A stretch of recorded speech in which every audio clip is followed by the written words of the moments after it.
It's finally over. I have finally finished Dragon Age Veilguard. Well, I did so over a month ago, but I procrastinated on making this video because I didn't feel like talking about this game. I don't know how many hours I got logged on and I forgot to screenshot my save menu before immediately deleting the game from storage after the credits rolled, but around the time I did my deep dive on Tosh, I had around 101 hours. After that, all that was left to do was to finish off some more companion and faction quests. I got them all done, which contributed towards what ending I was going to get, we'll be getting into in the last point of the video, and then I reloaded the lighthouse a few more times to see if I could witness some more dialogues, so I would say that it's safe to say that I had around 110 hours, give or take. The ending itself was quite long thanks to some issues that we already went over in my first part of the video, aka my Anatomy of a Disaster video. If you're new and you haven't watched either of those previous videos, I would at least suggest you watch the Anatomy of a Disaster, because the stuff that I covered in detail on those videos I will only brush over on this one. Still, we have much to discuss. First, we have to talk about the main flaws that I mentioned in the first video and how they're still present all the way up to the very ending of the game. Second, we have to talk about other flaws that have manifested themselves in the second half of the game, and then we'll do a conclusion assessing the entire thing. So let's get into it.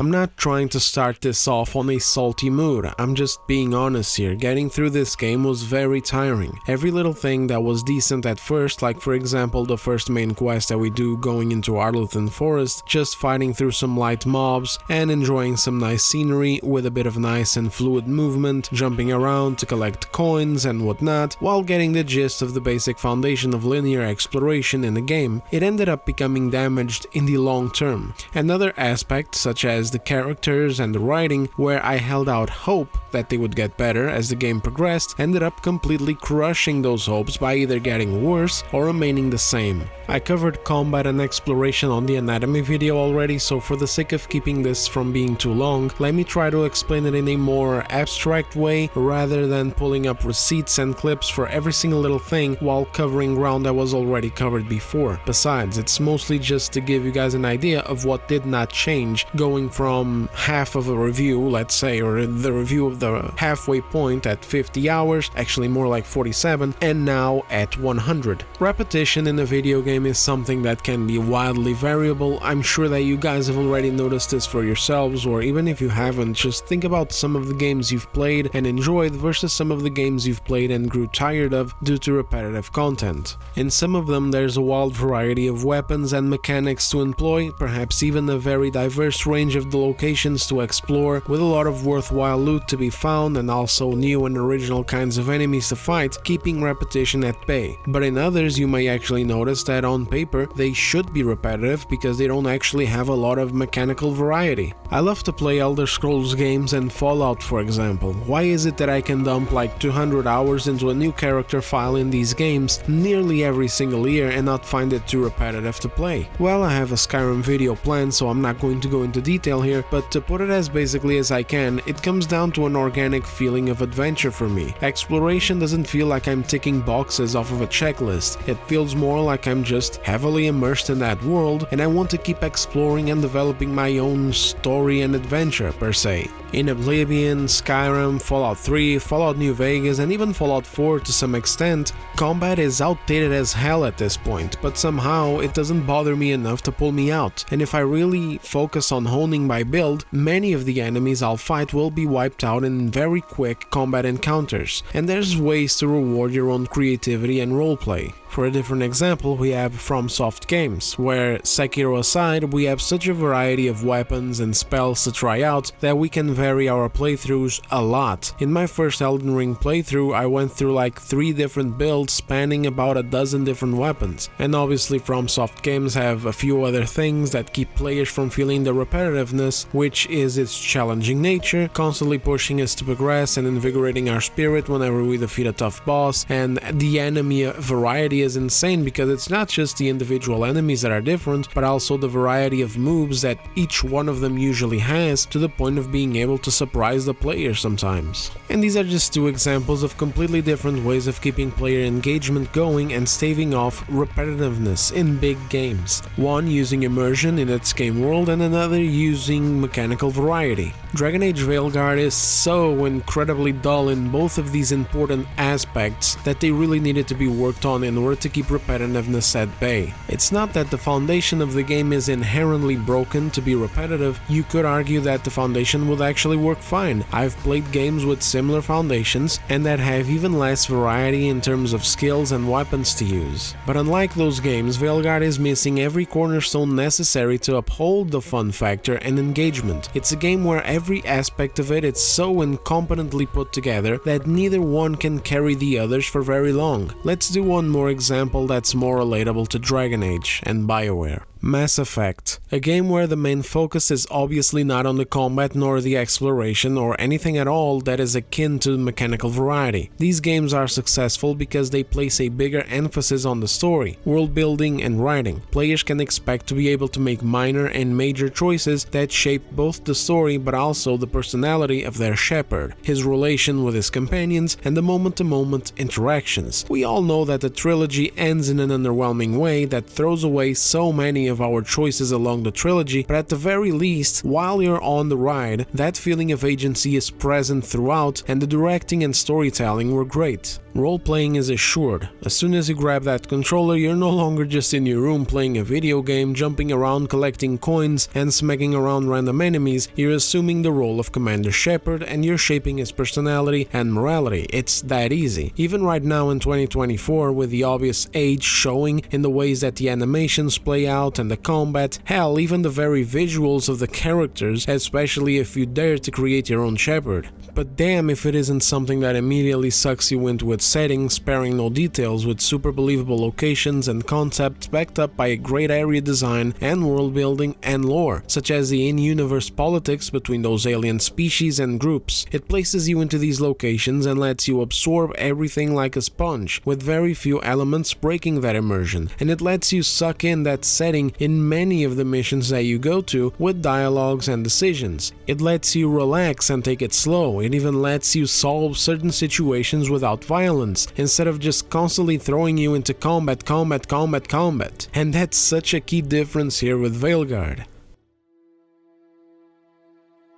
Do you see the picture I'm trying to paint here? Your game doesn't need to be perfect, your combat system doesn't need to be top shelf, even the options and choices don't need to be as wildly diverse as Baldur's Gate 3. You can get by with less if you at least do it competently. Veilguard needed something to keep players engaged and satisfied throughout the game. If this new BioWare team was not confident in their abilities to tell a great story with great characters and good writing, then they should have made sure that the gameplay aspects were fun, engaging and diverse enough to keep people playing this new reboot version for that reason. Although, to be honest, if this new BioWare team wasn't confident in their abilities to tell a great story, then they should close their doors. Or at the very least, drop their previous franchises and just make new IPs, because their old identity clearly doesn't fit them anymore. I have a massive pet peeve with studios that used to make bangers like 10, 15, hell, sometimes even 20 years ago, still using the weight that their name and the name of those old IPs used to have whenever making something new that doesn't even come close to what they used to do. We'd see it with BioWare, we see it with Bethesda, we see it with Obsidian, and just last year we saw it with Rocksteady. At some point where your studio staff that made those older, better games possible is completely gone, like they've already left ages ago, at the point where your new staff and new studio directives are quite literally unable, untalented, or just unwilling to make games as good as they used to, you may as well just change the damn studio's name. It's like if your dad is Gordon Ramsay, world-renowned chef, and then you show up and you're like, "From Gordon Ramsay's balls, witness this exquisite dish," and then you just put like fucking Hot Pockets in the microwave. What the hell is even that? But whatever. Anyway, If the case was that they weren't confident in their abilities to craft a super fun, super engaging, mechanically diverse game, then they should have made sure that the storytelling, the writing, the presentation, and the scene direction was in top shape. But by having both of these aspects lacking, we have a game that is painful to stick to, because everything that you're playing through is just progressively making you want to stop. The narrative aspects are weak and extremely flawed. Straight up boring story, I'm sorry, but it is what it is. You're hunting big, evil, intelligent, and overpowered elven gods, while the game keeps presenting them to you as stupid and fucking weak. And then you're doing it with a team of incredibly lame side characters with equally as stupid personal arcs. Then, role-playing and depth are completely gone, so the game just keeps throwing you into combat over and over and over and over and over. The game never bothers to offer you different options to complete your quests. Forget about diplomacy or persuasion, and forget about craftiness or sneakiness. Actually, I think it's called subterfuge. There's only one time where the game offers you an alternate way to complete a quest. I'll talk about it in a bit. And the combat never changes either. I appreciated having a variety of attacks like interchangeable light and heavy attacks, plus jump attacks and a ranged option for every class, also having 2 weapons for each of the classes except for the rogue, they only have the daggers. Like I said a bit ago, the foundation was not inherently broken and destined to be repetitive. The problem was that this was just not enough for the amount of times that the game would end up throwing me into combat, and how fucking dull the enemies would end up being. Enemy health bars are so inflated that you just end up wailing on them for minutes and minutes and minutes on end that just drag on. I had clips of combat encounters with some bosses I came across that went on for longer than 15 minutes. Over 15 minutes of the same damn movements over and over and over again. Hit, hit, hit, dodge the enemy. Hit, hit, hit, dodge again. Hit, hit, parry attack. Hit, hit, hit. On and on and on it goes. Raising your rage or mana or momentum meters to use the abilities, and then at the same time filling up the ultimate bar so that we could use it and take out a chunk of the enemy health. Rinse and repeat over and over again. The physics aren't interesting at all, your enemies don't even move while you're hitting them unless you're doing like a stagger move. Weapon variety is terrible, enemy variety is worse, and the variety of moves from the enemies is abysmal, which is why these fights look so funny. It really is hit, hit, hit, then you dodge the same old swings, and then you hit, hit, hit again and again and again. Then we had people comparing this to God of War, including games media, and it's just so far from that. In God of War there's alternate weapons to use, there's combos that you can do, and alternate weapon stances that lead to different moves, and the enemies are not jokes. Plus there's a wide variety of kill animations and a variety of enemy attacks, and honestly better AI that can actually encourage players to stay focused and be precise. Veilguard doesn't have any of that. It's a game that wanted to get away from the RPG aspects by doing more action-driven combat, but they simply didn't work hard enough on the combat to do that. This isn't fit for an action game, and this isn't fit for an RPG. It's not even stuck in the middle of both. It's just a very mediocre combat system that only gets worse the more you are forced to engage with it. This was covered on my first anatomy video, and yeah, nothing changed. Over 50 more hours of gameplay and the problems persisted. Nothing new was introduced. The only thing was that I could respec my skill trees to attain different ultimates, but at the end of the day, the ultimates don't change the core gameplay. It's just a different animation and a few different stat numbers. Some of them, apply burning damage, some of them do necrotic damage, some of them do more physical damage. That was the case for me as a warrior, but nothing added significant difference, nor did it add to the fun factor. So after trying out all of them, I didn't even bother to choose one of them. I just kept whichever one was the last one that I unlocked. Which brings me to this next point, which is, where's the heart? I wanted to take a break from Veilguard because I was so drained of it, both as a game but also as a topic, and in this little break I made a couple of videos, one of which I'm really proud of, which is this one here on the demonization of gamers. Do give it a watch if you haven't yet. It touches on a lot of important points, some of which impacted what happened with Veilguard. In that meantime, I played some different games here and there as well, used some footage from them on aforementioned videos, those, but now I kinda regret it because I can't even remember any side quests. I can only recall one of them because I got stuck in it and I thought that it was glitched. I tried following the marker, but there was nothing, and then later I went back to it and I found a bloodstain that I missed the first time. I examined it, which then allowed me to progress, something about a murder in a bar or something like that. Then you go to the bar and you talk to someone, and then you go somewhere else and the quest ends. Just fucking pointlessness that's giving me PTSD to all of the wasted, boring hours that I spent doing these pointless side quests with zero value in presentation, zero value in storytelling, zero impact, zero choices, zero prominent characters. If you take AA games as a comparison, Banish's Ghost of New Eden from a studio with far less history, far less reputation, far less workforce and experience and production budget than BioWare, and you compare the optional haunting cases to these side quests in Veilguard, the difference is nuts. These are cases that tell a tiny story, some more engaging than others, and that at the end end up in the player making a choice, and sometimes the choices are very interesting when it comes to morality of the cases. It's what made them memorable. I can still remember several of these cases that I had to do because of the moral conundrums that they put into these. And I played this fucking game in February. Meanwhile, I just got done playing Veilguard. I finished it at the end of November, for God's sake. Dragon Age Veilguard's soullessness is crushing. Feel the pain in my voice.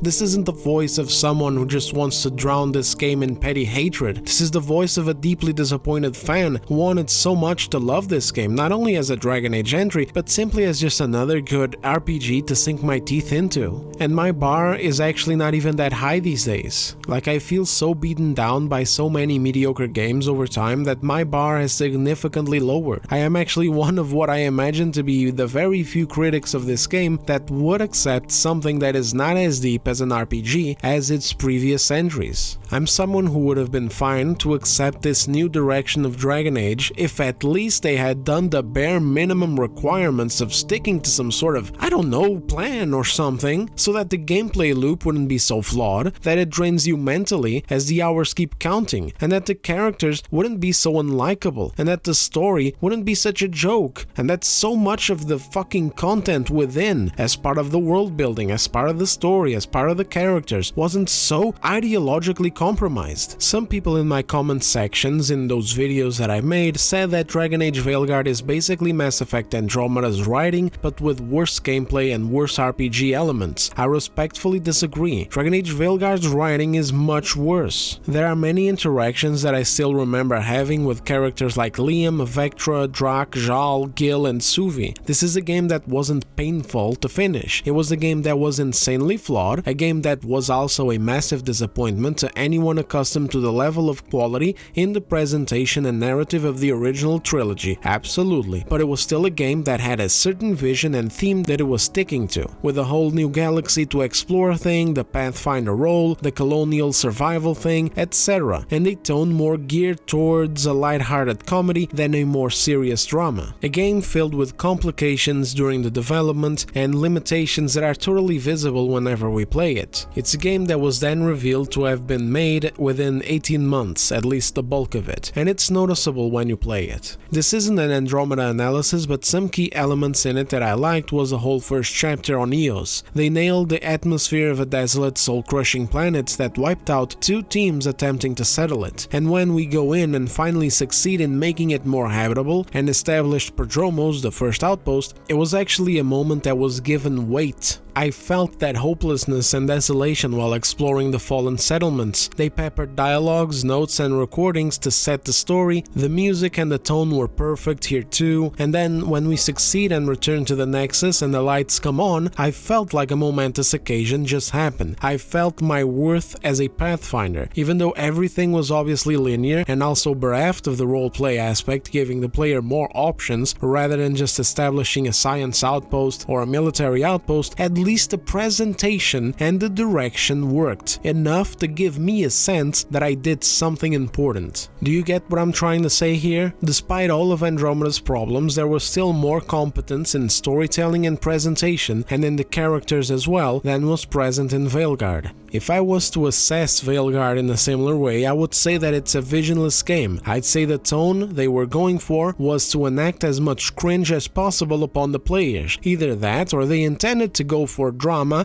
and an epic scale tale of fighting tyrannical gods, because of course they did. But they failed so miserably at it that these elements are just not there. They are not there, not even a single shred of them. This actually manages to have worse direction and presentation than some of Ubisoft's recent games. Here's another example. At some point in Veilguard you have to choose between two cities, one to save and one to doom to hopelessness and blight, and that hopelessness is just not there. There's nothing whatsoever to make you care about the heavy decision you just made. And the thing is that this can be done by different ways. So for example, you have prominent way number 1, which is to make you attached to that place by making it a place that you visit often and interact with several times. Maybe even upgrade it yourself, creating this sort of, natural attachment to it. And prominent way number 2, if that other one doesn't work, is where you try and emotionally manipulate the player through the presentation, by which I mean the composition of the writing, the directing, and the music. Obviously, the difficulty of emotionally manipulating the audience is dependent on what's in question. If it's something majorly important to the story, then it's likely to fail, and as a director you should reevaluate your options. But if it's nothing too major, you can usually do it well enough for at least a big chunk of your players. I couldn't care less about the city that got blighted in the end. I couldn't feel anything from it.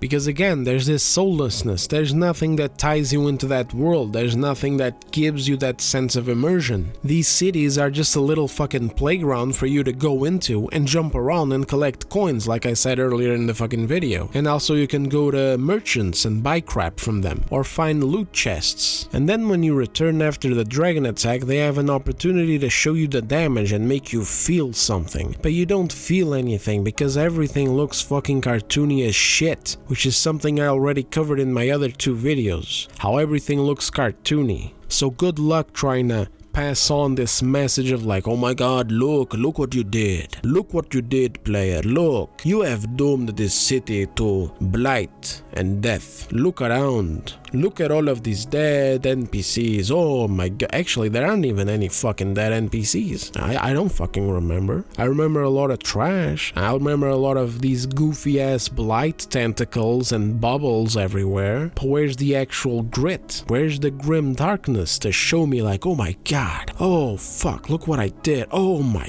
god, holy fuck, did I do this? Oh my, I really need to help Treviso now. I feel so bad, man. Wow, look at all this garbage. Oh my god, did I do this? Oh fuck, oh shit, fuck. Instead, I just kind of went in, it looked different, I was like, damn, this looks different now, and that was it. I didn't give a shit, I didn't care, and there was very funny interactions with NPCs. They were actually very funny. Like, there was this one guy who was always upset at me. He was Jacobus, or whatever the fuck his name is, and I would come into the Antivan Crow hideout, and he would be there, and you could do the little thing to talk to him, and you would talk to him, and you would just be like, what are you doing here? We do not want you here anymore. You did this to us. And then he would start coughing because they're trying to set up that he is blighted, so he would be fucking coughing at the same time that he's talking. And I'm just over there kind of like, oh no, they're trying to make me feel bad about these actions. But why should I care? Who is Jacobus? I'll tell you why I even know his name, guys. I know his name because he's the most embarrassing looking Antivan Crow in the game. He's the one that I used in that little sequence. I'm gonna play the clip right here. Or for example, the total bastardization of the Antivan Crows from assassins to whatever the hell this was. Who are you? Namaste. I'm Fabian. Good lord. That's the one that I used right there. That's the guy. That's why I know his name. Otherwise, I don't know these fucking people's names. I don't. I know Eladio's name, and I know Viago's name because they're like the main assassins. But I don't know her name. For example, there's a girl too. I don't know her name. I don't know anybody's fucking name in this game.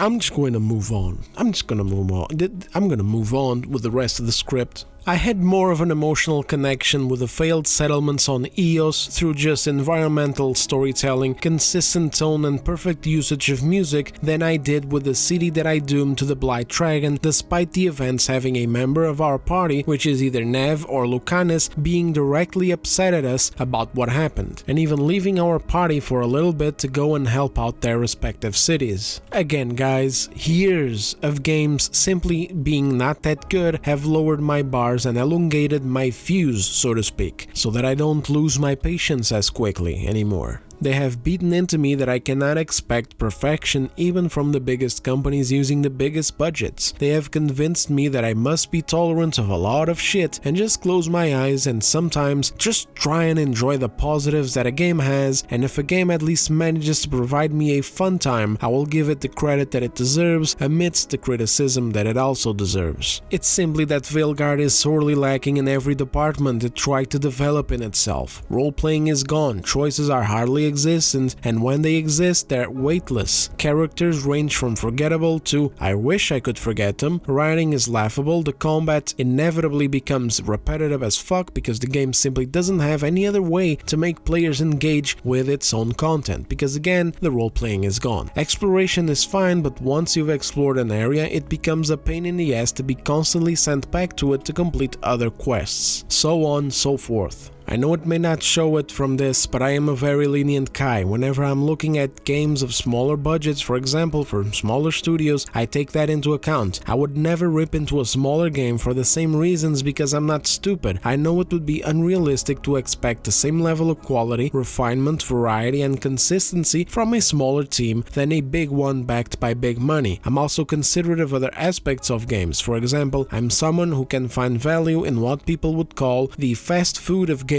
Certain games that you just don't play for the plot or for a deeper experience and that you kinda just put on and enjoy a bit of casual side gaming while listening to a podcast or a video essay or whatever. Basically, this perfectly describes many of Ubisoft's games. But Veilguard doesn't even work in that sense because to achieve that you need to at least have a solid foundation as a gameplay loop, which Veilguard does not have. It's obvious that this is a game that wanted to be taken more seriously. It just didn't have the talent and the vision to make it happen.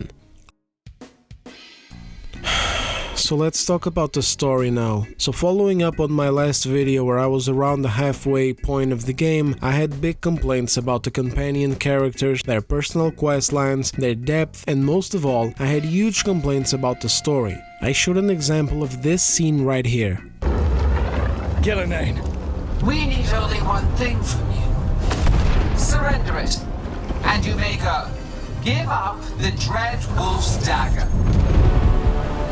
Come get it! By force, then. Whatever remains of you will become my new creations. We have toyed with these morsels long enough. Your strength is needed elsewhere. Hear my voice and return.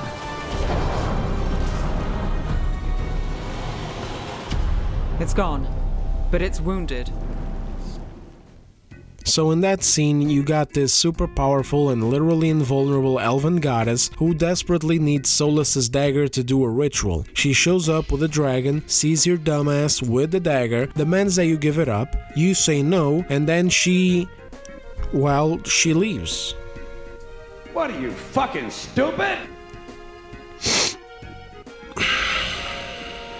So anyway, I use this example as a piece of abysmal writing because it simply is. If this is the quality of the writing that the studio is putting out, you're better off replacing people with AI. I'm usually vehemently against it because I can already smell where it'll end up. Like at the start it'll just be a tool for assistance for developers, but then in the end it'll just be cheap labor to give us dogshit content like Veilguard or worse, as fast as possible and with less costs than human staff. But in the case of BioWare, I'm actually fine with it. I think AI would do better than this shit. At least I would halfway expect AI to remember certain important parameters more competently, such as the importance of that dagger to the elven goddess, so that it wouldn't write down the dumb fucking shit that just happened here, where she just forgets about it and leaps. And then I'm supposed to sit here and be like, oh my god, this video game it's so good. It's such a nice video game. I really like it. Yeah, no, it's fine. Yeah, there's some problems with the plot, but it's actually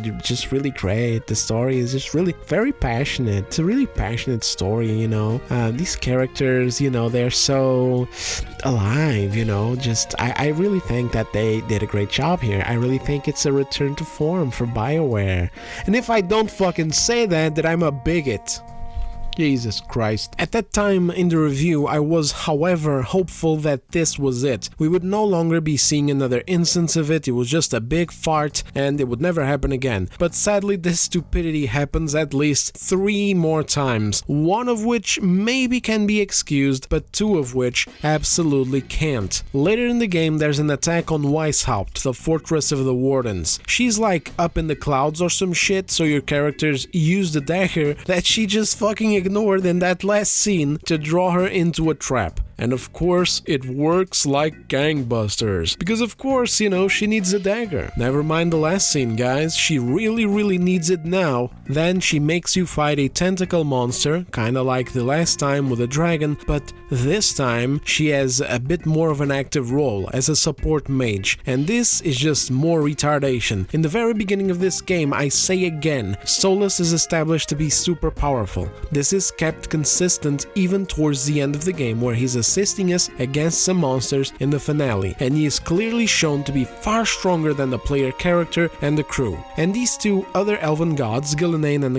Elgar'nan, are established to be much more powerful than Soulless, to the point where Soulless himself says that it took him millennia to trap them. Millennia of war and tricks and mind games. He even says it in a mocking tone towards the player, like, good luck defeating them yourself, you stupid fuck. So why the fuck is Gillenane once again taking a step back and not beating the shit out of everyone around? Why is she hanging around the back with the support magic bullshit? And it's like, oh, why can't you just enjoy the video game? Like, no dude, I can't enjoy the video game like this. You cannot just establish this character as a all-powerful god. You can't put the bitch up in the fucking clouds, summoning a storm that enshrouds the entire place in this storm, with her literally, her face, her fucking face up in the sky, and then when it's time for her to come down and fight you, she hangs out in the fucking back. You have to establish your rules. You have to establish the rules of your characters and of your world. You can't just do whatever the fuck you want. You can't just pick and choose willy-nilly when your, you know, hero characters or your villain characters are going to be super powerful and when they're going to be super weak. This then happens again in another instance where we fight 2 blighted dragons.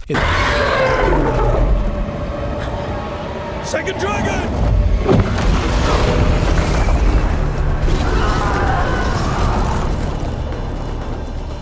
Press the attack! Bring that first one down!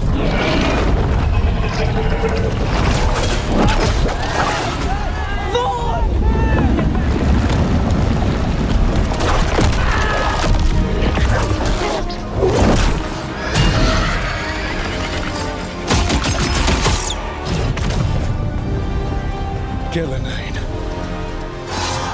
Mortals! You defied me at Weishaupt! Stole my archdemon! I will have blood for that!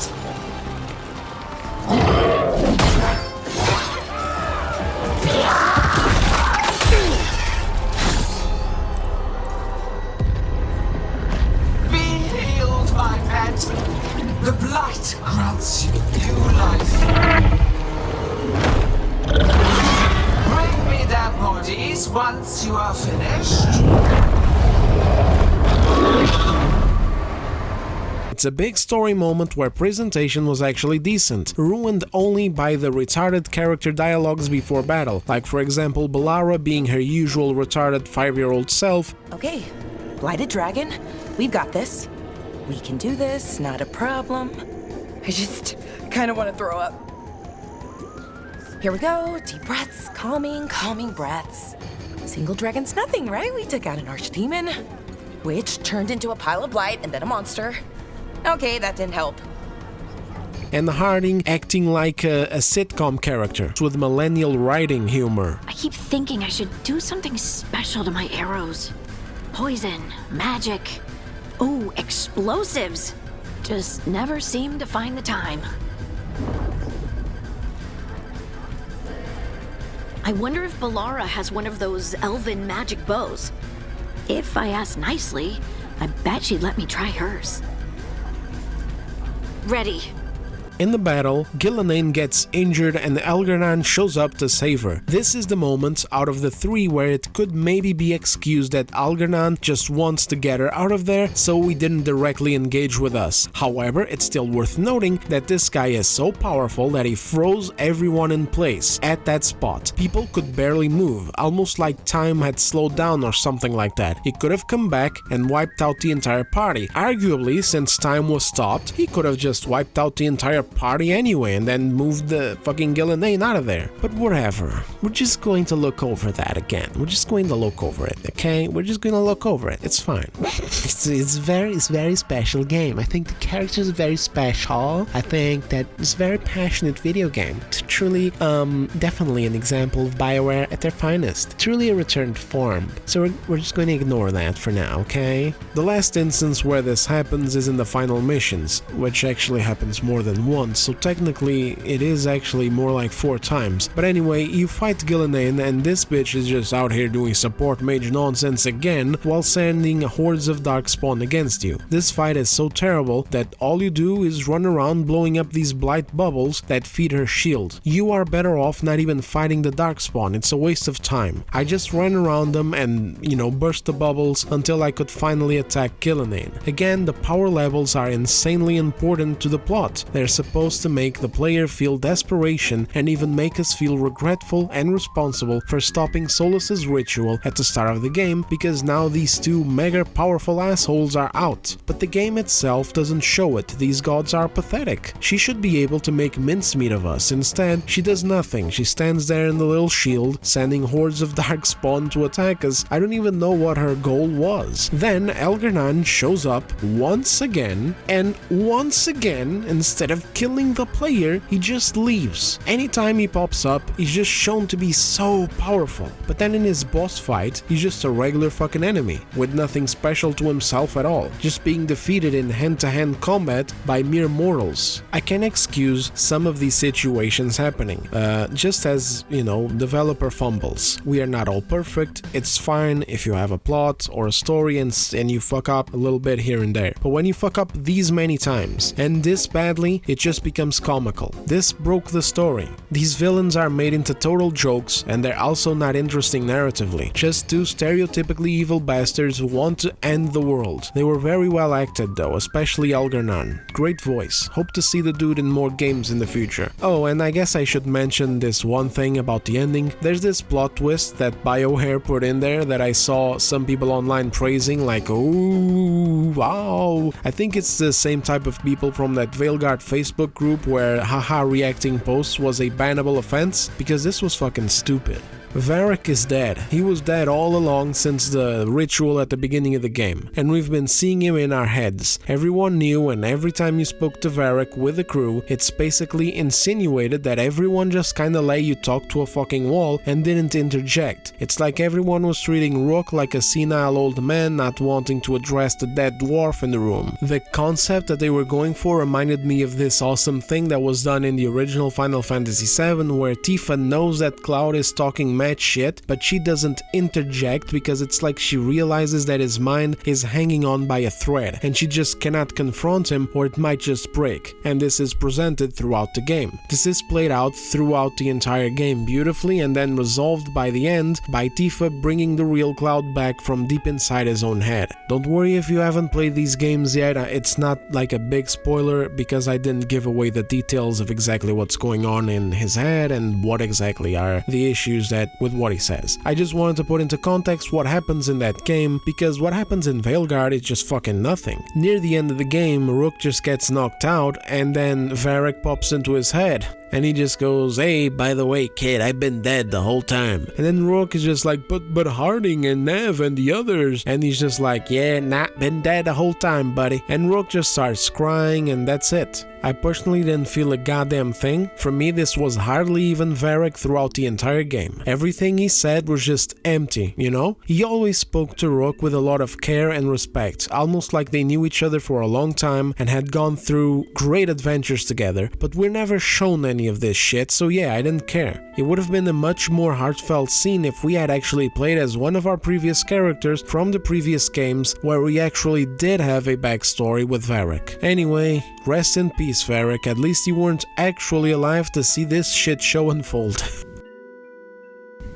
So guys, here's the thing about the companions. I'm 36 minutes into this recording and I really don't want this to be a massive video. Quick firing how bad these, companion quests were doesn't do them justice. If you check out my full analysis on Tosh, you can probably see why. I mean, that video is like 1 hour long. Although obviously the other ones would be shorter because they don't have as much complications that Tosh has. Tosh has way more complications, it deals with politics, etc. And I had to put all of that into the video. So of course Tasha's case was always going to be separate, it's always going to be something huge. These characters here are not that big, but they are still big enough that this video would end up being way too long. And I'm honestly not sure if this is something that people are interested in anymore because, let's face it, it's 2025. I took too long, I should have done these in December, I didn't, I procrastinated, I didn't want to talk about the game and now I just want to get it out of the way so that I can delete a lot of the footage that I have. So here's what we're going to do. I'm just going to drop a very vapid summary here. I'm just going to say that some of them had somewhat pleasant starts, such as Emmerich and Davrin's quests, but dissatisfying endings. Others had some semblance of interesting ideas put into them, such as Harding and Nev, but terrible implementations that made them all fall short. And others just were a total and complete bore fest of uneventful and poorly executed plot lines like Balara and Lucanus. And then we had Tosh, which made me wonder what fucking video game I was playing in the first place. So, I'm non-binary. Holy Jesus. What does that mean? It means I don't feel like a man or a woman. If you are neither a man nor a woman, then what are you? Non-binary. I just said, and I'm going to use they instead of she from now on. If this is because I have criticized your dress or your manners... It isn't!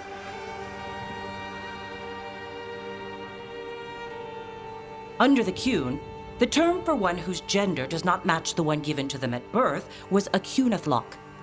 Perhaps you are like that. Why do you have to keep picking at it? Why can't you just be happy for me? Evatosh, Chakra to Ebra. So I'm supposed to struggle with who I am? Even if I don't feel like I fit, even if I feel wrong? No, you misunderstood. Then say it better! Why am I never enough for you? I will go. Thank you for inviting me to your home. Panahedan.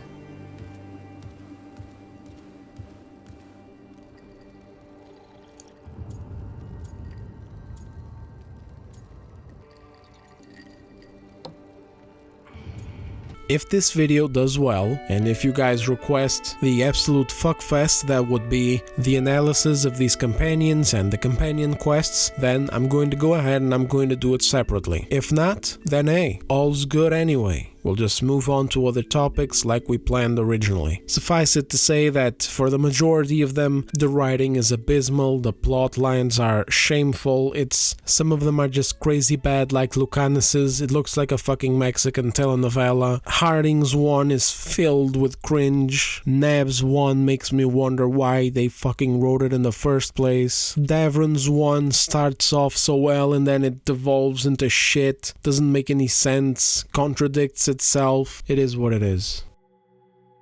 So in conclusion, in the overall scheme of things we have a total disregard for the RPG elements, dark fantasy themes, and varied interactions that built this series. This needs to be mentioned as a baseline for everything else that follows. It didn't mean that this was going to be a game killer. As I said, I could have been fine with this so long as the rest was well executed. Alas, in the gameplay department, all we had were solid foundations for some kind of linear action-adventure game. Foundations that were not built upon and that sadly eroded with time and repetition, resulting in exploration becoming dull and combat becoming a chore. The story made a complete joke out of its villains from start to finish, which consequently ruined the stakes, and sadly both the villains and the stakes were presented as very important to the story. They were the things this game relied on heavily right from the very start. As Soulless told us, in that stopping his ritual, we released onto the world two much more powerful and completely insane tyrannical gods that took him, a god, 1,000 years and a lot of sacrifice to defeat. The ending sequence is split into two parts with two major missions to take out the gods. Certain game journalists' articles equated this operation to that of the suicide mission in Mass Effect 2 where we assault the collector base. I haven't played Mass Effect 2 in a very long time, so honestly my memory isn't that great in regards to how well designed the level itself was. These two assaults that we do for the ending are basically more of the same but structured better in unique locations. The problems are that unlike Mass Effect 2, where we actually care about the characters and have good writing to set up the stakes, the ending sequence in Veilguard just carries no weight at all. One character is even mandatory to die, and I couldn't care less about how it happened. And the boss fights were abysmal. One was the one that I just mentioned, where I just run around avoiding a wave after wave after wave of darkspawn while destroying the blight bubbles until the boss's shield comes down and we can attack. And the other with Algernon was a normal fight against a normal dude. Nothing comes across as him being super powerful god. Meanwhile, Soulless escaped his little fate prison and was present during the assault against the last god as well. He is off in the background as a giant wolf fighting an archdemon dragon. It's actually pretty goddamn funny if you stop progressing and just look at them. You see them looping animations like in this instance here where they just keep circling each other unendingly, but you know, alright, fair enough, that's just me being nitpicky. You're not actually supposed to stop moving in this area, you're supposed to keep running. But anyway, moving on, your ending depends on, game completion, not choices. We'll get into this in just a second. And since there's nothing to fucking care about throughout the journey, it all falls flat. Legacy characters such as Soulless, Varric, Morrigan, Dorian, Harding, etc., and even our own Inquisitor were completely sidelined to make way for this game's own original bullshit. This was not only done through the characters but the history as well, making it established that Ferelden and beyond were ravaged, essentially allowing Veilguard to act as a sort of a soft reboot to the Dragon Age series rather than a satisfying finale to Inquisition, eliminating big characters such as Soulless and Varric and closing off open plot points from before, with everyone else, including the lands where previous games took place, being, well, ravaged, making it so that they would never have to worry about players' past choices being an issue in the future. Choice and consequence was only ever relevant once, where we have a dialogue with an elven goddess to attain her power. This is what I meant a little bit ago. You get this interaction if you collect 6 statuettes that relate to Soulless's backstory. If your dialogue with her goes correctly, and you do not anger her, she willingly gives you her power. If you anger her, you get a boss fight against her, which is just another fucking dragon fight. Every single one of these plays exactly the same, they have the exact same animations, etc. Dragons were totally overused here, but anyway, once you defeat her, you take her power, and this ultimately lets you have a secret ending to the game. In all other interactions, you never have any agency in how to attain a goal. You always end up being pushed to combat, again leading to that feeling of repetitiveness. Gameplay faltering and story sucking, there was only ever one other thing left to save this experience: the companions and the relationships we can have with them. Their personal quests left much to be desired, and that's me being nice, because if going by how most of them were presented and concluded, this was a fucking disgrace that managed to be even worse than the main story and the issues within. Beyond their personal quests sucking, they also suffered from this game's inability to give the player any semblance of agency or choice or anything else synonymous with these words. Your interactions with them do not impact their relationships with you. I spent my entire playthrough trying to be an asshole to Balara. I say trying because this game doesn't actually even give you options to be an asshole. The majority of your interactions are 3 yes options. One is a positive yes, the other is a nonchalant yes, and the last one is a fine kind of yes. Despite trying to be dismissive and whatnot, our relationship never changed. She always regarded Rook as a hero and an inspiration, and you can forget about straight up disagreements with characters. I cover this in my Tash deep dive as well, with examples of different options leading to the exact same outcomes. So, with options and player agency being non-existent, the only thing that could save these companions is the exact same thing that is present in many other video games that are not RPGs with interesting side characters, which is good writing. And we already established that the fucking writing is putrid in this game, so the companions were a total dud as well. Therefore, leading to Veilguard becoming one of the most painful games I've ever played through. It's a complicated one at the end of the day because, of course, people don't have to go for every quest, and if they don't go for every quest, they will end up engaging in less repetitive content, which ends up in less painful experiences. But this still doesn't mean that the content therein is good, and it still doesn't mean that this game isn't repetitive and stupid, even in its own main quests, of which I include all companion quests because the endings you get are dependent on them. If you do not finish all companion quests, which are considered side quests in this game, then you will end up with a bad ending. So you still have to engage with side content, you just don't have to engage with even more random side quests from irrelevant characters. The quest design still pales in comparison to something like Cyberpunk, or hell, it even pales in comparison to 2006's The Elder Scrolls Oblivion. At least it had more ways to interact with its world and quests and combat.